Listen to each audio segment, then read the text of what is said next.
Fala galera, muito bem-vindo a mais um vídeo aqui no canal, né? Mas antes de começar o vídeo aí, nos apoie deixando seu like, inscrevendo no canal e ativando o sininho para não perder um vídeo e sempre notificado aqui no canal. Então galera, vamos fazer aqui uma reação, um encoste no jogo aberto, onde Renata Fã fala aí sobre, né, a possível punição aí de Lucas Paquetá e ele ficar longe aí do futebol, né, ser banido aí na Premier League e também em todos os campeonatos do mundo. Então vamos ver aí essa reportagem falando aí sobre isso. Então, sem mais enrolações, fica agora aí com o vídeo. O julgamento do Lucas Paquetá lá na Inglaterra, ele que pode ser banido do futebol. E essa é uma situação muito grave e quem traz os detalhes pra gente é o correspondente Felipe Killing. Olá, Killing. Olá, Renata, tudo bem? Começou ontem aqui na Inglaterra o julgamento de Lucas Paquetá, que deve se arrastar por 3 semanas. Ele é acusado de forçar cartões amarelos em partidas da Premier League que aconteceram na temporada 2022-2023 para favorecer um esquema de apostas esportivas. Foram duelos do West Ham contra Leeds, Leicester, Aston Villa e Bournemouth. Entre os favorecidos estariam amigos e familiares do jogador. O Lucas Paquetá nega as acusações, se diz inocente e afirma que cooperou com as investigações durante 9 meses. As apostas esportivas são bastante reguladas aqui na Inglaterra. É um setor que passou por diversas mudanças ao longo dos anos, mas é visto como um exemplo a ser seguido em outros países. Por aqui, se você trabalha com futebol, é jogador ou até mesmo um técnico, está proibido de fazer apostas esportivas, mesmo em duelos em que você não participa. E também está proibido de fornecer informações que podem favorecer algum amigo ou até mesmo algum familiar.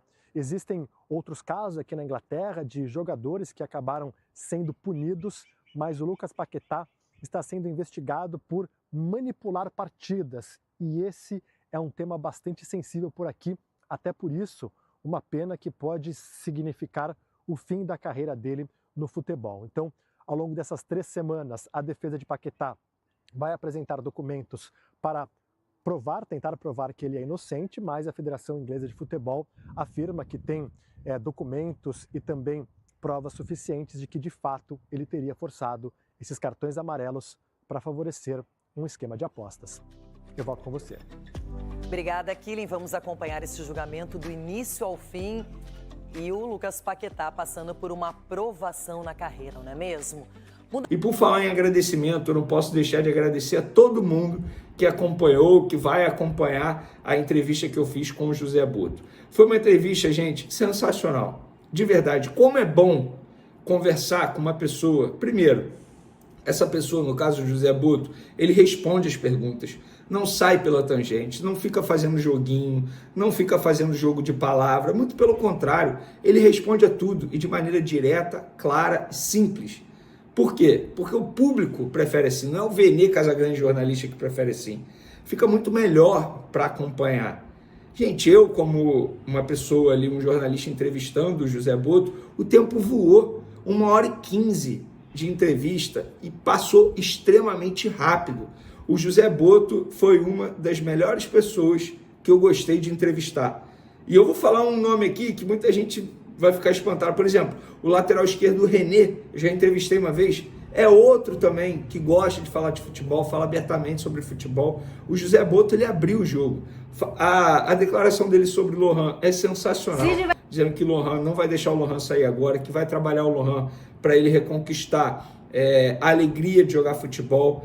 Vai fazer alguns processos com o Lohan que, na visão dele, o Lohan não passou anteriormente, acabou pulando etapas, e acha que o Lohan pode render futuramente ainda no Flamengo. Falou sobre o Jorginho, pelo que eu entendi ali, o Flamengo está quase fechado com o Jorginho, pelo que eu entendi.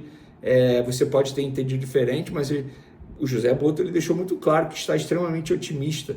E o que ele falou sobre o futebol praticado pelo Flamengo atualmente é sensacional. Está repercutindo aí mundo afora. A imprensa internacional está repercutindo, teve sites portugueses me procurando, pedindo vídeo, teve um jornalista inglês me procurando, pedindo a declaração, perguntando se poderia utilizar o vídeo da entrevista com o José Boto. Por quê? Nessa entrevista, o José Boto disse o seguinte, Em termos de estética, nota artística, como diria meu conterrâneo Jorge Jesus, somos claramente o melhor futebol do Brasil nesse momento. E não exagerando, não vejo muitos times do mundo com futebol tão atrativo, ofensivo, de risco como o nosso. Se isso vai dar para ganhar tudo ou não, ninguém sabe. Mas nesse momento não é fácil ver um futebol tão atrativo. Ainda hoje recebi mensagem de amigos europeus que viram o jogo de ontem e estavam deliciados com a forma como jogamos. Embora o resultado tenha sido empate, estavam deliciados. Inclusive hoje recebi mensagens, e aí eu perguntei se teve algum treinador europeu. Ele falou, sou muito amigo do Roberto De Zerbi. Há 2 semanas tivemos uma conversa via vídeo, eu, Felipe e ele. E ele é um apaixonado pela forma como o Felipe joga. Há uma paixão recíproca. A riqueza tática do jogo dele, somando os resultados, já chama a atenção no futebol europeu. Gente, isso é sensacional. Isso mostra como o Flamengo está, repito, no caminho certo. É um profissionalismo que eu não tinha visto ainda como setorista do Flamengo. De verdade, você analisando as declarações do José Boto, quando ele fala, por exemplo, muita gente brinca, cadê o X9, vendeu o X9, sumiu. É óbvio que o José Boto dificultou a vida de todos os jornalistas que acompanham o dia a dia do Flamengo. Ele falando sobre o método dele, como ele faz para poder, entre aspas, blindar o CT Ninho do Urubu e fazer com que nada vaze, é sensacional, gente. Isso é profissionalismo. E eu falo, na última gestão, muita gente assistia ao treino. Por que vazava toda hora? Gente, vamos lá. Acha mesmo que é jogador que vai ficar vazando coisas que acontecem no dia a dia do Flamengo lá no CT? É óbvio que não. Era um monte de gente assistindo, um monte de aspone assistindo. Era diretor disso, diretor daquilo, conselheiro disso, conselheiro daquilo. E o José Boto chegou, trancou tudo, falou, ninguém vai assistir, parou, acabou isso. Ele mesmo falou que em véspera de jogo, lá a segurança não assiste a jogo. E é isso, tá certo. Tá certo. Óbvio, eu como jornalista, eu vou correr atrás das informações, e ele como dirigente, ele vai tentar bloquear ao máximo. Mas o nível de profissionalismo destacado nessa entrevista com o José Boto foi sensacional. Sensacional. Se você ainda não assistiu essa entrevista, vale muito a pena, você só tende a ganhar, independentemente se você torce para o Flamengo ou não. Olha como tem a visão de futebol. Conversar de futebol com o José Boto é muito maneiro. Cara, ele explicando por que o Alcaraz não ficou no Flamengo, é sensacional, gente. Sensacional, vale muito a pena assistir, de verdade. Inclusive, uma informação para vocês que eu fiquei muito feliz com isso. Eu fiz a entrevista quase no mesmo horário do sorteio da Conmebol Sul-Americana, Conmebol Libertadores. E, gente, o assunto José Boto foi o mais falado no Twitter nesse exato momento. Graças à nossa entrevista que a gente fez com ele, repercutindo bastante de maneira extremamente positiva. Obrigado, Flamengo, por essa oportunidade, assessoria do Flamengo. Obrigado ao José Boto, novamente, porque, óbvio, isso é fruto do meu trabalho também, sem sombra de dúvidas. Vamos falar agora dos grupos da Libertadores? Grupo A, Botafogo, Estudiantes de La Plata, Universidade de Chile, Carabobo. Grupo B, River Plate, Independiente del Valle, Universitário Barcelona. Grupo C do Flamengo, Flamengo, LDU, Deportivo Táchira e Central Córdoba. Grupo D, São Paulo, Libertad, Talheres, Allianz Lima. E grupo E, Racing, Colo-Colo, Fortaleza, Bucaramanga. Ó, gente, na minha visão, o grupo... tem o grupo F, Nacional, é esse o grupo da morte, grupo F, Nacional, Internacional, Atlético Nacional e Bahia, para mim esse é o grupo da morte. Grupo G, Palmeiras, Bolívar, Sport Cristal, Cerro Porteño. E grupo H, Peñarol, Olímpia, Vélez e San Antônio, esse da Bolívia. Grupo do Flamengo, vamos lá, tem a LDU com altitude de 2.850 metros, ou seja, acima do mar, né, óbvio, é uma logística extremamente chata. Deportivo Táchira, a distância entre San Cristóbal, onde fica o estádio da equipe lá do Táchira, e Caracas, que é a capital da Venezuela, é de 717 quilômetros, e a viagem de avião dura cerca de 2 horas e 50 minutos. E Central Córdoba fica 715 quilômetros de Buenos Aires, capital da Argentina. Então, a logística do Flamengo, nesse grupo, é extremamente difícil. E é exatamente o que pensa dirigentes do Flamengo, pelo que eu conversei com vários.